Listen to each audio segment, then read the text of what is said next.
Olá, meus amados, tudo bem com vocês? Estamos aqui para mais um encontro com a palavra. Neste trimestre, nós estamos estudando essa lição maravilhosa, como todas, né? Chamar uma lição da Escola Sabatina maravilhosa é redundância. Estamos aqui neste trimestre falando sobre o Evangelho de Marcos. Estamos aqui na reta final desse trimestre, já estamos aqui na lição 11, que tem por título, deixe-me ver, Levado e Julgado, né? Vamos ver ali um momento triste, porém profético, de Jesus sendo preso, sendo traído, sendo julgado, um julgamento completamente equivocado, contra as próprias leis judaicas, enfim, um momento bastante triste da realidade humana frente ao amor de Deus, né? Eu estou aqui com a minha queridíssima Rosângela, minha prof, e eu vou pedir então para a Rosângela fazer a nossa oração inicial. Okay. Querido Deus, eterno Pai, nós te louvamos e te agradecemos pelo privilégio de estarmos aqui. Nós vamos estudar um assunto muito importante, o assunto mais importante das nossas vidas, porque se refere a Jesus e tudo aquilo que Ele enfrentou e fez por nós, por amor a nós. Obrigada, Senhor, por isso, que o Senhor nos dê sabedoria, entendimento para compreender e aplicar essas verdades em nossas vidas. Amém. Fica conosco, dá-nos o Teu Espírito Santo. Te pedimos agradecidos em nome de Jesus. Amém. Amém, Pai. Amém. Amém. É isso aí, queridos. O verso-chave, né, está em Marcos 14, 36 e diz, né? E dizia Jesus, né? Abba, Pai, tudo te é possível. Passa de mim este cálice, porém não seja o que eu quero, e sim o que tu queres, né?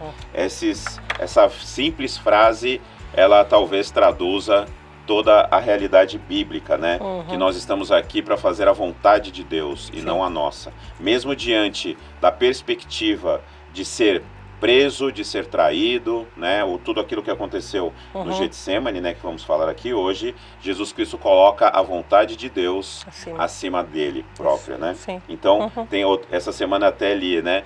Daniel preferiu ir para a cova dos leões do que ficar um dia sem oração, sem orar a Deus, né? Que essa seja sempre a nossa preferência também. Também, né? Exatamente. Nós temos o primeiro tema ali na lição de domingo, que tem por título Inesquecível, que está baseado em Marcos, capítulo 14, versos 3 a 9. Eu vou ler aqui para nós esse texto e na sequência vamos começar aqui a conversar sobre ele. Estando ele, Jesus, né, em Betânia, reclinado à mesa, em casa de Simão, o leproso, veio uma mulher trazendo um vaso de alabastro com preciosíssimo perfume de nardo puro. E quebrando o alabastro, derramou o bálsamo sobre a cabeça de Jesus. Indignaram-se alguns entre si e diziam, para que este desperdício de bálsamo? Porque este perfume poderia ser vendido por mais de 300 denários e dar-se aos pobres. E murmuravam contra ela. Mas Jesus disse, deixai-a, por que a molestais? Ela praticou boa ação para comigo, porque os pobres sempre os tedes convosco, e quando quiserdes, podeis fazer-lhes bem, mas a mim nem sempre me tendes. Ela fez o que pôde, antecipou-se a ungir-me para a sepultura. Verso 9, em verdade vos digo, onde for pregado em todo o mundo o Evangelho, será também contado o que ela fez para a memória sua. Rô, o que havia de tão especial na atitude da mulher de Betânia ao derramar o bálsamo sobre Jesus? Bom, nós vemos aqui, nesse trecho, duas histórias que estão conectadas, né? Uma delas é justamente dessa mulher, que a própria lição nos diz que esse nome, o nome dela não foi revelado. Não sabemos exatamente quem é. Temos uma ideia, mas não sabemos com certeza, né? E mostra, assim, a dádiva dela, né? Porque aquele perfume, ele custava um ano de trabalho. Um ano de trabalho, 300 denários. É muita coisa, denários. é muita coisa. E assim, o que chama atenção, primeiro, é o fato desse perfume ser muito caro e a maneira como as pessoas reagiram a essa entrega da parte dela. Porque ao fazer isso, as pessoas, nossa, mas que desperdício, que absurdo, para que isso? Vamos dar aos pobres. Mas eu tenho certeza de que, primeiro, a gente pode, assim, enxergar duas coisas aí. Primeiro, uma atitude de gratidão da parte dela, provavelmente uma pessoa como diz, uma pecadora, né? Uma pessoa que havia sido perdoada e transformada por Cristo. Então ela fez aquilo como um preito de gratidão, realmente. Ela traduziu, né? A gratidão dela. Isso, de uma forma concreta, atitude, né? Através do perfume. E uma outra coisa que chama atenção é o fato de que as pessoas ficaram preocupadas com o preço, mas ela estava, de certa forma, sendo usada pelo Espírito Santo de Deus, porque ela estava preparando Jesus para aquilo que ele haveria de sofrer. Exatamente. Ela estava ungindo Jesus, né? Tanto é que ele mesmo fala, né? Ela praticou uma boa ação por mim, para comigo, né? Os pobres você sempre tem, mas eu não. Quer dizer, eu vou embora. Daqui a pouco eu tô indo. Daqui a pouco eu tô indo. E ele ainda fala, ela fez o que pôde, antecipou-me a ungir-me para a sepultura. Então ela foi um elo profético ali. Olha que coisa linda. Muito lindo. Por isso que ele diz que aquilo que ela fez seria contado... Vai ficar para a história. Né? Sempre que o evangelho fosse pregado, iria ser contada aquela ação. Porque realmente ela foi usada, né, pelo próprio Espírito Santo para fazer isso. E uma outra coisa que chama atenção é que contrasta justamente com o que já está acontecendo nos bastidores, que é a preparação de Judas para a traição de Jesus. Assim, aliás, é um contraste tremendo, né? Porque ela entregou um presente no valor de 1 ano de salário. E Judas traiu Jesus por uma promessa de um valor que era muito inferior. Era o décimo disso, na verdade, né? 300 denários eram o perfume e, no caso, as 30 moedas. Então, era um décimo. Que ele nem né? sabe qual vai ser, Isso. É simplesmente uma promessa. Uma promessa né? Então, é interessante a gente perceber isso. Claro que, no caso dela, assim, a disponibilidade, né? A disposição dela em se entregar. Eu acho que fica aqui tenho certeza, fica uma lição muito importante para nós, de dispormos realmente tudo o que somos e temos para Deus. Amém. Ela abriu mão disso. Talvez ela tivesse juntado o dinheiro e comprado aquele perfume, com certeza durante um bom tempo, para uma outra atividade, para uma outra coisa, mas ela sabia que Jesus era o mais importante na vida dela. Então tudo que ela tinha, ela realmente se doou. Podia ser até para ela própria, Sim. Mas ela decidiu entregar aquilo para Jesus. Por isso símbolo, é tão né? significativo e, como eu disse, né, um aspecto profético aí, porque ela ungiu Jesus antes mesmo da sua sepultura. Então é maravilhoso, entendeu, né? né? É maravilhoso a gente ser usado por Deus dessa forma, né? É um privilégio também, privilégio. né? Com certeza. E a gente precisa abrir o coração a Deus para isso acontecer, né?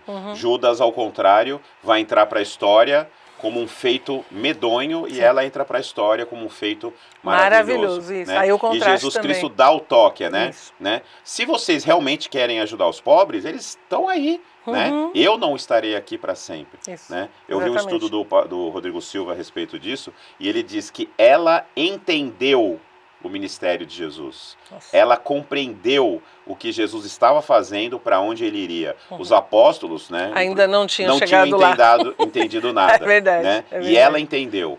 E por isso ela teve esse ato, além da gratidão, Sim. além do cumprimento profético, Sim. além da entrega, Sim. né? Ela compreendeu a missão de Cristo. A missão de Jesus Cristo. Lindo, né? É lindo demais. Maravilhoso, né? com Por certeza. isso que o próprio Cristo vai dizer que esse fato estará no Evangelho. E detalhe, os 4 evangelhos, não só os 3 sinóticos, como João, os 4 evangelhos trazem esse relato, ou seja, cumprem o pedido de Jesus Cristo a respeito da grandiosidade do feito do ato dessa mulher de Betânia. Sim, isso né? aí. Deus seja louvado por isso e que nós aprendamos também essa lição. Né? A lição de segunda-feira tem por título A Última Ceia, baseada em Marcos, capítulo 14, verso 22 a 31. Vou ler aqui para nós. E enquanto comiam, tomou Jesus um pão e, abençoando-o, o partiu e lhes deu, dizendo: Tomai, isto é o meu corpo. A seguir tomou Jesus um cálice e, tendo dado graças, o deu aos seus discípulos e todos beberam dele. Então lhes disse: isto é o meu sangue, o sangue da nova, entre colchetes, né? Significando que não aparece em todos os manuscritos, o sangue da nova aliança, derramado em favor de muitos. Em verdade vos digo que jamais beberei do fruto da videira até aquele dia em que o hei de beber novo no reino de Deus. tendo cantado um hino, saíram para o Monte das Oliveiras. Rô, a gente é de uma igreja, graças a Deus, que tem a prática da Santa Ceia, né? Qual a importância de comemorarmos hoje a Santa Ceia? Então, a Santa Ceia, considerando assim o momento em que ela foi estabelecida, nós sabemos que Jesus estava comendo a Páscoa juntamente com os seus discípulos, né? Exato. Então, relembrando ali a saída do Egito, relembrando ali o livramento dos primogênitos, né? O sangue nas ombreiras das portas, né? E o anjo, né? Passando por cima. Tanto que no Pessach, inglês, né? Isso, e no inglês também, Passover, Passover. né? Aquele que passa por cima. Exato. Então, relembrando tudo isso, Jesus estabeleceu um novo significado para a Páscoa, né? Porque ali ele estava colocando para nós: olha, vocês foram libertados do Egito, vocês comeram. Tanto é que o cordeiro pascal não é citado na ceia, não né? tem o cordeiro. Só fala do pão e do vinho, né? E é interessante, porque ele era o cordeiro. Exatamente. Né? Achei lindo, né? isso na Ele lição. é o cordeiro. E aí, quando você parar para pensar no novo significado que Jesus deu, ele disse: olha, vocês vão comer essa ceia sempre lembrando do que eu fiz por vocês. Vocês vão participar desse momento sempre relembrando que eu sou o Cordeiro de Deus. Eu dei a vida por vocês, né? Aquilo que nós víamos lá no santuário, né? No altar de holocausto. Exato. Cordeirinho de manhã, cordeirinho de tarde, um às 9 da manhã, outro às 13 da tarde, sendo ali imolado sem ter culpa nenhuma, absurdamente nenhuma, né? Puro, perfeito. E a gente fica pensando assim: meu Deus, devia ser uma cerimônia tão doída, tão sangrenta, né? Sim. Porque um animalzinho inocente, mas a ideia de Deus, né, sempre didático, né, Sempre. era justamente essa: mostrar a malignidade do pecado, as consequências dele, como ele é terrível, como ele transtorna todas as coisas, como ele tira a vida até de quem é inocente. A malignidade total do pecado foi mostrada ali. Então, Jesus, ele deixou muito claro ali para os discípulos que a ceia, então, teria esse novo significado dali para frente. Todas as vezes que eles comessem a Páscoa, eles iam se lembrar de Jesus e daquilo que ele tinha feito por eles, né? E ainda nesse momento, uma das coisas que são muito significativas, que ele diz assim: olha, eu estou comendo aqui, bebendo com vocês, mas eu só vou beber lá no reino. Ele prometeu isso. Coisa linda. Lindo. Ele prometeu isso. Ele falou: olha, eu só vou beber de novo lá, quando vocês estiverem comigo, né? Quando eu voltar, quando o pecado foi eliminado. Isso se cumpre em Apocalipse 19, né, na ceia das bodas do Cordeiro. A ceia das bodas do Cordeiro, exatamente. Arrepiante. Então, assim, é muito lindo. E outra coisa que chama atenção é que naquela ceia ele predisse que todos o abandonariam. Eu fico imaginando, né, os discípulos pensando: mas como assim? Nós seguimos 3 anos e tanto, né? Pedro: não, Senhor, eu estou disposto a ir até a morte e tal. Ele falou: não, todos vão me abandonar. E foi o que aconteceu de fato, exatamente, né? O que aconteceu. Então, assim, nós vemos mostrando o despreparo de todos eles, né? Sim, por isso que a gente não pode levar, como se diz assim, ter como garantia a nossa fé hoje, né? Nós temos que estar sempre nos preparando a cada dia. Em comunhão com Deus. Em comunhão constante, porque nós não sabemos do que nós somos capazes. Sim. Né? Que desafio pode de repente me derrubar. Exatamente, isso mesmo. E tem até um outro ponto aqui na lição que eu achei muito legal, que eu aprendi, que tem a ver com essa questão também desse preparo, mas a gente vai falar ainda um pouquinho mais para frente. É lindo demais, né? Em outro evangelho, né, fala que a Santa Ceia, né, está sendo instituída por Jesus Cristo para relembrar a sua morte. Sua morte. Né? Sim, hoje, nós estamos aí num período, né, de distorções bíblicas. Muita gente acha que a Páscoa, né, é para comemorar a ressurreição, sim, né, para valorizar o domingo.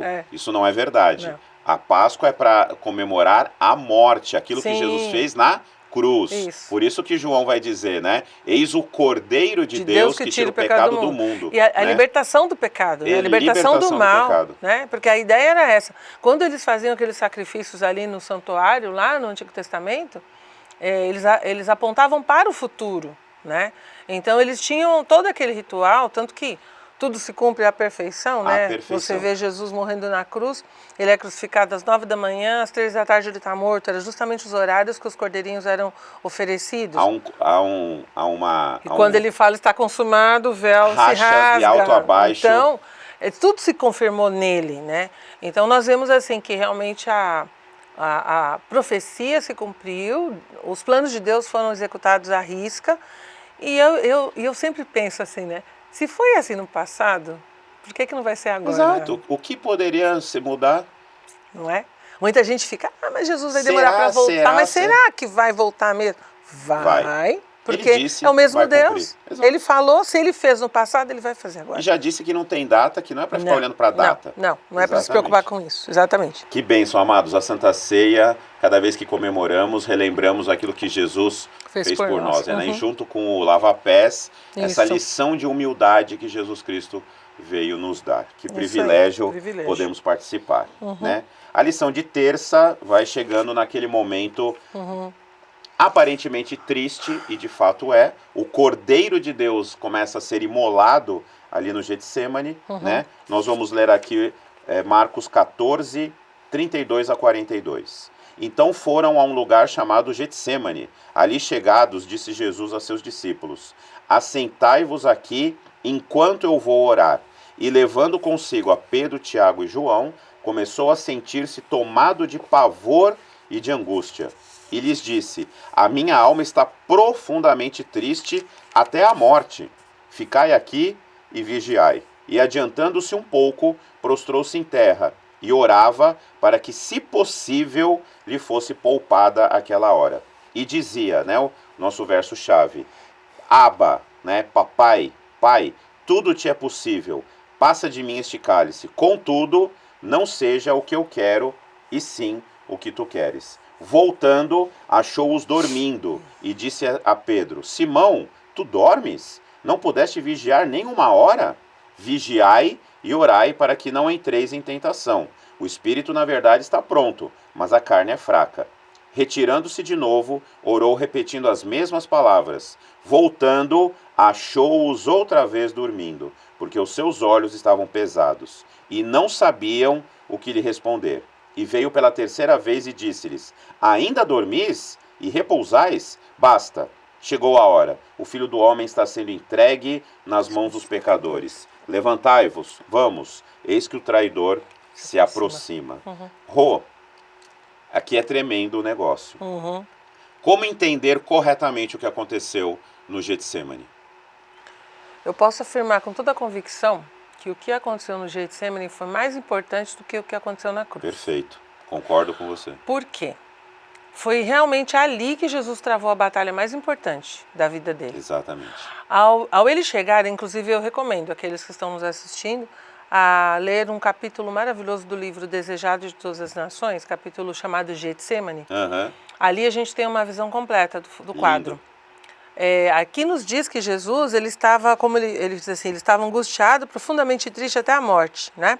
Então, quando ele chegou ali com Pedro, Tiago e João, ele chegou de uma forma que ele estava cambaleando, parecia que havia um peso absurdo sobre ele, e ele estava muito mal. Os discípulos mesmo se assustaram, porque eles nunca tinham visto Jesus daquela forma, né? Então, fica muito claro que ali ele começou realmente a cumprir Isaías 53, quando todos os pecados foram colocados sobre ele, né? Fala ali que mais ele carregou sobre si todas as nossas iniquidades. Sobre ele estavam todos os pecados.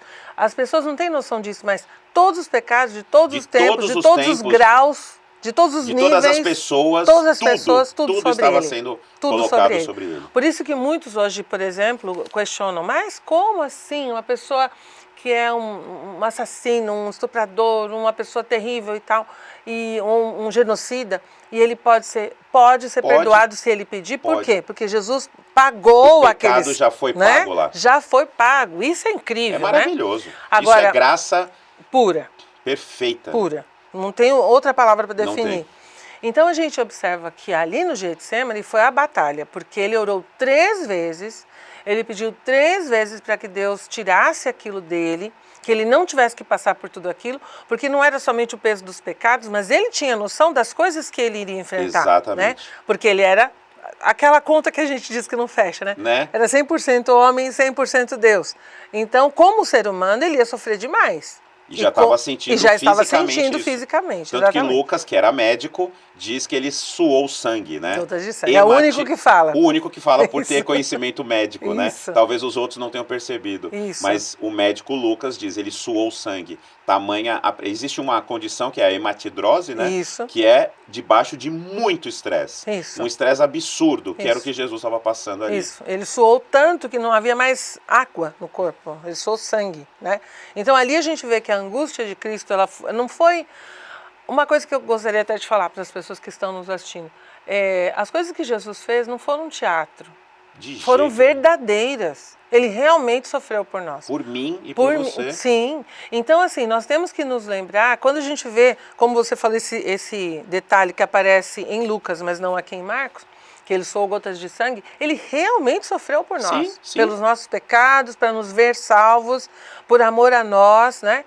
Lá em Isaías por também fala, em Isaías fala assim, ele verá o trabalho de sua alma e ficará satisfeito. Exato. Então, quer dizer, ele tinha essa antevisão do futuro pensando, não, eu tenho que ir até o fim, porque lá na frente o Arthur vai ser salvo por mim, a Rosângela vai ser salva por mim e muitas outras pessoas. Mesmo então, assim, esses que estão dormindo agora, não estão me ajudando em oração, também serão salvos. Por isso. E o próprio Deus, então, disse, aliás, é uma lição para nós também no Getsemane. Quantas vezes nós oramos e achamos que Deus tem que responder sim a tudo que a gente pede? Ele falou não para o próprio filho dele. Exato. Aqui está a prova. Ele falou não. Que seja feita a tua vontade, exatamente. Não a minha. E Deus falou, ok, eu vou fazer minha vontade, você tem que ir até o fim. Não posso te livrar. Ok, pai. E é tão interessante isso que a gente percebe que quando ele termina a última oração, né, das 3, ele levanta daquela oração totalmente diferente. Se ele chegou no jardim quebrantado, cambaleando, assim, exaurido, ali ele se levanta e ele já é senhor de si. Okay, então, pai. quando ele vai para a cruz, ele sofre, claro, a gente sabe, pela tortura, e os romanos eram craques em fazer isso, né? Então, ele sofre muito, mas ele já era um vitorioso. Na verdade, ele ganhou a nossa salvação no Getsemane. O tetelestai, né? Foi no Getsemane. Consumado é no Getsemane que acontece. Por isso que ele é tão importante para nós. Amém. Por isso que a gente tem que parar e meditar. Inclusive, a Ellen White fala isso, que a gente teria que parar pelo menos uma hora por dia. Muito bem que todos os dias meditássemos nas cenas finais da vida de Jesus. Como claro, esta. Incluindo o Getsemane, sem dúvida. Né? Isso aí. Ali a nossa salvação estava confirmada. Foi confirmada, isso aí. Pouco importante, né, galera, o Getsemane? Pouco. Às vezes a gente coloca meio... Para muitos, Getsemane é só um cemitério, né? Mas o Getsemane é onde se moíam as azeitonas para fazer o Jesus azeite. Cristo foi realmente moído por amor a você, por amor a mim, por amor a nós. Isso aí. É lindo demais. Muito lindo. Né? Caminhando aqui, né, o tempo sempre conspirando contra nós. A lição de quarta, né, vai falar, infelizmente, da traição, né? Deixando tudo para fugir de Deus. Marcos 14, 43 a 50. E logo, falava ele ainda, quando chegou Judas, um dos 12, e com ele vinha da parte dos principais sacerdotes, escribas e anciãos, uma turba com espadas e porretes. Olha, né? É impressionante. Ora, o traidor tinha lhes dado esta senha. Aquele a quem eu beijar é esse. Prendei-o e levai-o com segurança. E logo que chegou, aproximando-se, disse-lhe, Mestre, e o beijou. Então lhe deitaram as mãos e o prenderam. Nisto, um dos circunstantes, né, que a gente vai saber por outro evangelho, que é Pedro, sacando da espada, feriu o servo do sumo sacerdote e cortou-lhe a orelha. Disse-lhe Jesus, saístes com espadas e porretes para prender-me como a um salteador? Todos os dias eu estava convosco no templo, ensinando, e não me prendestes. Contudo, é para que se cumpram as Escrituras. Então, deixando-os, todos fugiram. Rô, o que a traição, né? Todos o abandonaram, mas Judas parece que foi mais longe. Foi mais né? longe. O que a traição de Judas tem a nos ensinar hoje? Olha, eu aprendi nessa lição, por isso que eu sempre digo, eu sou professora de escola sabatina há 37 anos. Amém. Mas a lição de escola sabatina é tão importante que a gente aprende sempre. Sempre. Sempre. Se a gente tiver humildade de aprender, a lição vai nos ensinar. Sempre. E o que eu aprendi aqui nessa lição dessa semana? Judas tinha amor pelo dinheiro? Com certeza. Tinha amor pelo dinheiro. Ele era uma pessoa que... né, era diferenciado, considerando os outros discípulos, humanamente né? falando, humanamente falando, ele era diferenciado, tinha mais conhecimento, tinha mais traquejo, tinha uma série de coisas boas, né? Mas o que acontece aqui? Olha o que a lição disse, eu achei fantástico. Diz assim, o amor a Mamon, que é a representação do dinheiro, né? Superou seu amor por Cristo. Aí, esse ponto me chamou muita atenção. Tornando-se escravo de um vício, entregou-se a Satanás para ser levado a todo tipo de pecado. Nossa. Bom, o que isso significou para mim? Eu tirei uma lição muito forte. Tem uma frasezinha que as pessoas têm costumeiramente usado nos últimos tempos. Não tem nada a ver. Eu tenho horror dessa frase. Eu também. Eu tenho horror dessa frase. Por quê? Porque ela deixa muito claro que não. Algumas coisas afetam a minha espiritualidade ou o meu relacionamento. Outras coisas não tem nada a ver. Normalmente é o que eu gosto que contribui, né? O que não, coisas que eu não gosto, isso, aí coisas eu que eu não quero abrir mão, né? Então, isso não tem nada a ver. Agora, outras coisas que, né? E aqui, o que fica muito claro para nós? Um vício apenas foi suficiente para abrir a porta para a perdição completa dele. Exatamente. Porque o próprio Jesus falou assim, olha, o Filho do Homem vai ser traído, mas ai daquele por quem será traído. Então, eu fiquei pensando em mim quando eu li isso, né? Falei, gente, um vício, uma único, porta aberta, só uma fresta, um gancho, um prego, lembra aquela a história do preguinho na parede? Um preguinho só. É o que Satanás precisa para nos derrubar. Isso. Então, assim, é muito sério isso. Quando ele até comenta aqui na lição, né, que a traição em si, ela já é alguma coisa que as pessoas deploram. É repugnante. Todo mundo tem horror de traidores, né? Mas, olha que coisa, do mesmo jeito que ele falou para a mulher, a sua atitude vai ficar conhecida e vai ser falada e vai ser comentada por todos. Onde o evangelho for pregado, a mesma coisa ocorreu com Judas, por outro lado. Pelo lado negativo. Porque até hoje, tanto é que a gente tem, né, no Brasil, em vários lugares, a tradição lá na Páscoa, a malhação do Judas e tal. E Judas virou uma palavra, vamos dizer, ela virou um substantivo, um adjetivo. Exato. Né? Como você é um Judas. Isso, uma pessoa que trai, né? E um nome tão lindo, né? Que é de Judá. Pois é, né? Pois é. E virou... Ele acabou virando isso. Exatamente. Então, assim, a traição de Judas, ela nos ensina hoje que um único defeito de caráter, um único vício pode nos levar à perdição completa. Amém. Nós temos tudo para sermos salvos. Jesus fez tudo que era necessário. Tudo. Agora depende de nós, depende de mim, abrir mão daquilo que eu sei que não é bom. Que tem potencial para me derrubar. Que tem potencial para me derrubar, para me destruir, né? E o inimigo, ele é... Opa! Nossa, ele está esperando. Eu vi esses dias uma frase que eu até passei para muita gente. Acho que foi Billy Graham que disse. Ele falou, toda vez que o Filho de Deus tenta se afastar de Deus, né? Toda vez que ele fala assim, olha, eu quero ficar longe de Deus, o diabo já tem um barco pronto esperando para poder levar embora. É exatamente isso. Então, é isso que aconteceu com Judas. Essa brechinha que Satanás precisa. Porque é uma coisa também para a gente fechar, que o nosso tempo já está indo. Mas se você comparar Pedro e Judas, os dois traíram. Os dois pisaram na bola. Os dois pisaram na bola. Pedro negou 3 vezes. Judas traiu por dinheiro. Mas a diferença, Pedro se arrependeu, Pedro voltou-se para Deus, né? Se converteu, mudou a direção. Enquanto Judas continuou naquele caminho, porque aquele vício foi suficiente para derrubá-lo de uma vez por todas. Isso é terrível. O vício cegou, o vício tirou o entendimento. Sim, totalmente.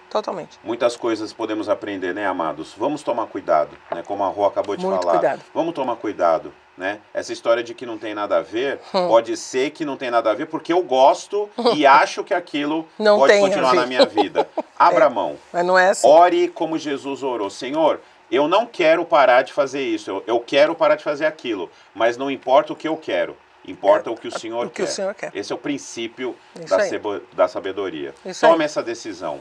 Abra mão de tudo aquilo que Deus já te disse que não te faz bem. Sim. Porque é exatamente aí que Satanás pode te derrubar. E como Judas derrubou em definitivo. O desespero de Judas foi tanto que ele se suicida. Isso. E com certeza, né, não podemos bater o martelo, mas a chance de Judas estar perdido é quase absoluta. Né? Verdade. Não brinque com o pecado, não brinque com a sua salvação. Amém, amados? Amém. Vamos lá partir para o nosso finalmente aqui. A lição de quinta tem como título Quem é você?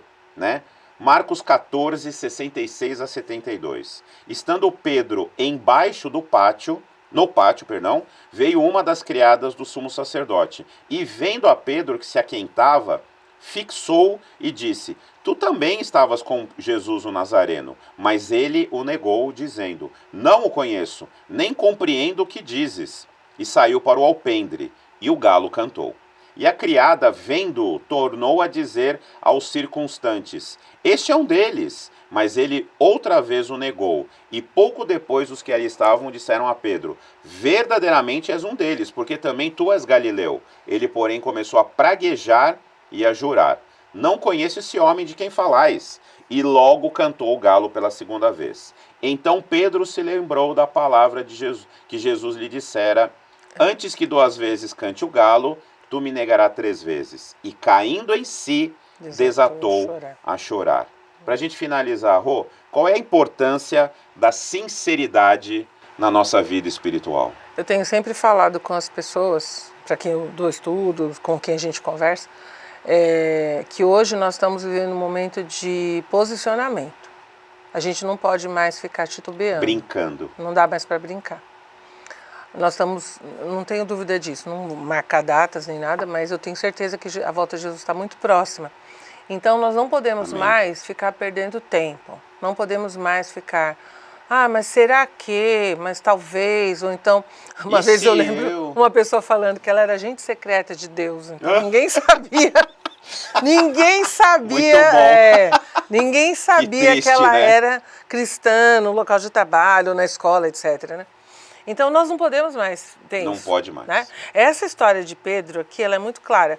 Vejam, ele teve medo pela vida dele. Ele teve medo, claro, porque ele estava vendo o que estava acontecendo com Jesus, açoitado, cuspido, humilhado, né?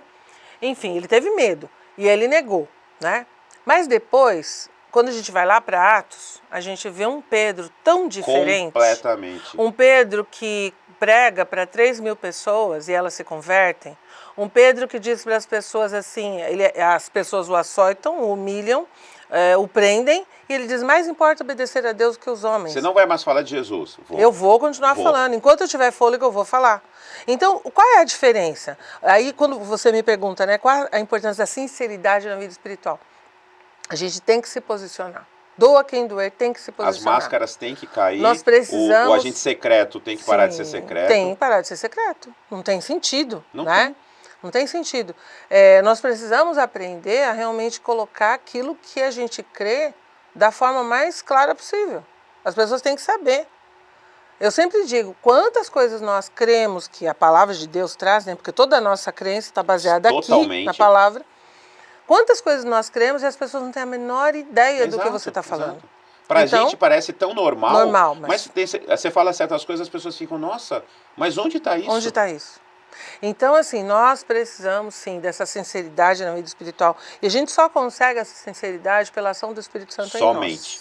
Perfeito. Eu sempre falo na minha classe, né, da Escola Sabatina, nós precisamos do batismo do Espírito Santo. Sempre. Sempre. Todo dia. Espírito Santo na veia, sabe? Perfeito. Todos os dias. É isso mesmo. É Ele que nos dá essa ousadia, é Ele que nos dá essa firmeza, é Ele que nos dá esse senso de posicionamento.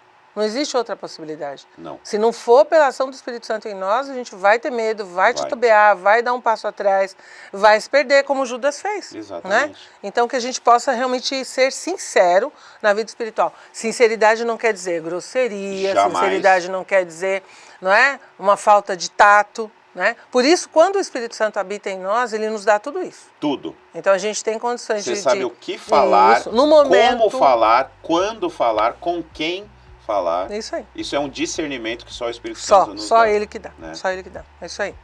Ai, amados, como é bom estudar a Bíblia, né?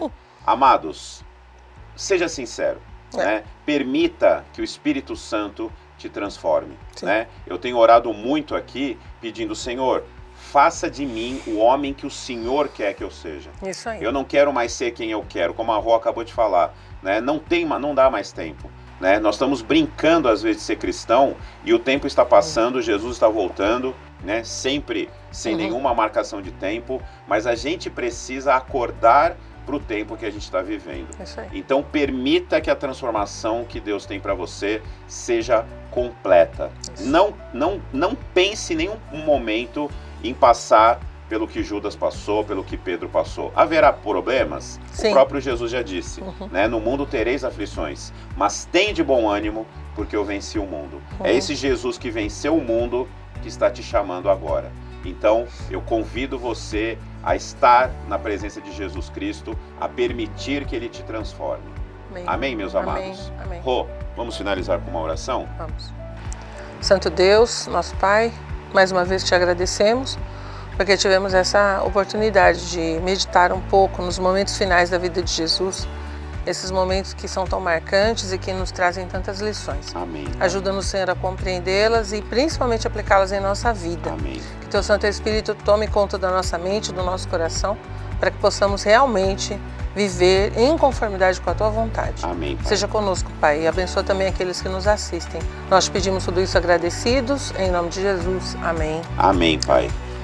Amados, até o próximo encontro com a palavra. Fique com Deus. Em pé.